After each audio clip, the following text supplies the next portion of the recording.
ಹಾಸನದ ಚಾಕೇನಹಳ್ಳಿ ಕಟ್ಟೆ ಗ್ರಾಮದಲ್ಲಿ ಕ್ರಿಕೆಟ್ ಪಂದ್ಯಾವಳಿಯ ಉದ್ಘಾಟನೆಗೆ ಸೂರಜ್ ರೇವಣ್ಣ ಅವರು ಆಗಮಿಸಿದ್ರು. ಆ ಸಂದರ್ಭದಲ್ಲಿ ಒಂದು ಹೇಳಿಕೆಯನ್ನ ಕೊಟ್ಟಿದ್ದಾರೆ. ಏನು ಕೆಲಸ ಮಾಡದಲೇ ಕೆಲವರು ಕೈ ಬೀಸ್ಕೊಂಡು ಹೋಗ್ತಾರೆ ಅಂತ.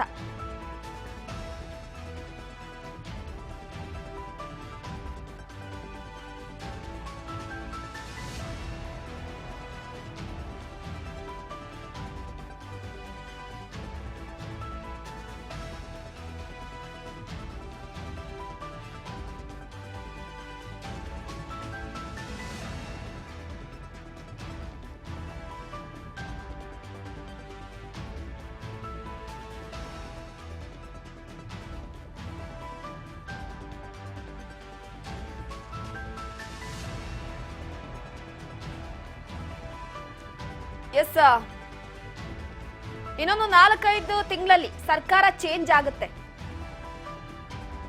ಕಾಂಗ್ರೆಸ್ ಕಡೆ ಹೋಗಿರುವವರ ಕತೆ ಏನು? ಸೂರಜ್ ರೇವಣ್ಣ ಅವರು ಹೇಳಿಕೆಯನ್ನ ಕೊಟ್ಟಿರುವಂತದ್ದು. ಹಾಸನದ ಚಾಕೇನಹಳ್ಳಿಯ ಕಟ್ಟೆ ಗ್ರಾಮದಲ್ಲಿ ಕ್ರಿಕೆಟ್ ಪಂದ್ಯಾವಳಿಯನ್ನು ಆಯೋಜನೆ ಮಾಡಲಾಗಿತ್ತು. ಕೆಲವರು ಏನೂ ಕೆಲಸ ಮಾಡದೆ ಕೈ ಬೀಸ್ಕೊಂಡು ಹೋಗ್ತಾರೆ. ನಾವು ನಿಮ್ಮ ಜೊತೆ ಎಲ್ಲಾ ಕಾರ್ಯಕ್ರಮಗಳಲ್ಲಿ ಭಾಗವಹಿಸ್ತೇವೆ. ರೇವಣ್ಣ ಅವರು ಎಲ್ಲ ಹಳ್ಳಿಗಳಿಗೂ ರಸ್ತೆಗಳನ್ನ ಮಾಡಿದ್ರು. ಇನ್ನು 4-5 ತಿಂಗಳಲ್ಲಿ ಸರ್ಕಾರ ಚೇಂಜ್ ಆಗುತ್ತೆ. ಕಾಂಗ್ರೆಸ್ ಕಡೆ ಹೋಗಿರುವವರ ಕತೆ ಏನು? ಸರ್ಕಾರ ಬದಲಾವಣೆ ಆದ್ರೆ HD ರೇವಣ್ಣಗೆ ಜೈ ಅಂತಾರೆ. ಸಂಸದ ಶ್ರೇಯಸ್ ಪಟೇಲ್ ವಿರುದ್ಧ ಪರೋಕ್ಷವಾಗಿ ವಾಗ್ದಾಳಿಯನ್ನ ನಡೆಸಿರುವಂತದ್ದು. ಪ್ರಜ್ವಲ್ ರೇವಣ್ಣ ಇನ್ನೊಂದು ತಿಂಗಳಲ್ಲಿ ಹೊರಗೆ ಬರ್ತಾರೆ. ನಾವು ನೀವು ಎಲ್ಲರೂ ಒಟ್ಟಿಗೆ ಸ್ವಾಗತ ಮಾಡೋಣ. ಮುಂದಕ್ಕೆ ರಾಜಕೀಯ ಏನು ಅಂತ ನನಗೂ ಗೊತ್ತಿದೆ ಅಂತ ಹೇಳಿದ್ದಾರೆ. ಅವನು ಕ್ರಿಕೆಟ್ ಚೆನ್ನಾಗಿ ಆಡ್ತೀರಾ. ಚಾಕೇನಹಳ್ಳಿ ಕಟ್ಟೆಯವರು ಆಡ್ತೀರಾ, ಅರೇಕಲ್ ಸುಳ್ಳಿಯವರು ಆಡ್ತೀರಾ, ಹರದನಹಳ್ಳಿ ಕ್ಯಾತ್ನಳ್ಳಿಯವರು ಆಡ್ತೀರಾ, ಈ ಸರ್ಕಲ್ನಲ್ಲಿ ಮಾವನವರು ಆಡ್ತೀರಾ. ಸಾಕಷ್ಟು ಹಳ್ಳಿಗಳಿಂದ ಟೀಮ್ಗಳು ಬರ್ತವೆ. ಎಲ್ಲ ಒಟ್ಟಿಗೆ ಮಿಕ್ಸಲ್ಲಿ ಎಲ್ಲ ಯುವಕರು ಸೇರಿ ಆಡ್ತೀರಾ.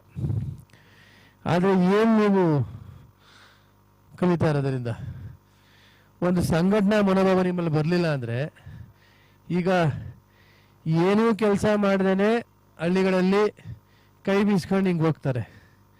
ನಾವು ದಿನ ಬೆಳಗಾರ ನಿಮ್ಮ ಜೊತೆ ಎಲ್ಲ ಕಾರ್ಯಕ್ರಮಗಳಿಗೂ ಭಾಗವಹಿಸಿ, ಯಾವ ಮದುವೆ ಮುಂದೆ ಏನಿರಲಿ ಎಲ್ಲದಕ್ಕೂ ಇದ್ದು, ನಿಮ್ಮ ಗ್ರಾಮಗಳಲ್ಲಿ ಎಲ್ಲ ಸಾರ್ವಜನಿಕ ಕೆಲಸ ಕಾರ್ಯಗಳಿಗೂ, ಈಗ ದೇವಸ್ಥಾನ ಹಿಂದೆ ಎಲ್ಲ ಶ್ರೇವಣ್ಣ ಸಾಹೇಬರು ರಸ್ತೆ ಮಾಡೋದು, ಸಮುದಾಯ ಭವನ ಮಾಡೋದು ಆ ಜನ್ರೇಷನ್ನು.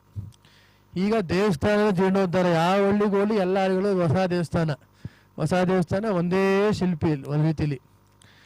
ಇವು ನೀವು ಹುಡುಗರು ನೋಡ್ತಾರೆ, ನೀವು ಕಣ್ಣಾರೆ ನಮ್ಮ ಗ್ರಾಮಕ್ಕೆ ಯಾವ್ದು ಹಿತ, ನಮ್ಮ ಗ್ರಾಮಕ್ಕೆ ಯಾರು ಹಿತ ಯಾರು ಅಹಿತ ಅಂತ ಒಂದು ಸ್ವಲ್ಪ ಯೋಚನೆ ಮಾಡ್ಬೇಕು ನೀವು. ಇವತ್ತು ಈ ಹುಡುಗ ಧನು ಕಪ್ ಅಂತ ಮಾಡ್ತಾ ಇದ್ದಾನೆ.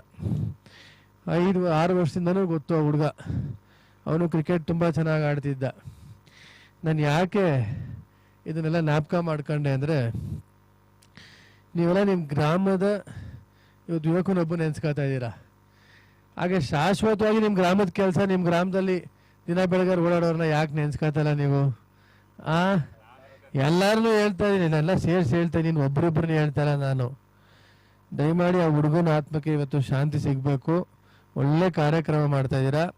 ಮುಂದಕ್ಕೂ ಕೂಡ ಎಷ್ಟು ಕಾರ್ಯಕ್ರಮನಾರು ಮಾಡಿ, ಅದೆಂಥದ್ದು ಇದ್ರ ಕಪೇರಪ್ಪ ಅದು ಹಳೆಕೋಟೆ ಪ್ರೀಮಿಯರ್ ಲೀಗ್ ಅಂತ ಏನೋ ಮಾಡ್ತಾನೆ ಹುಡುಗ.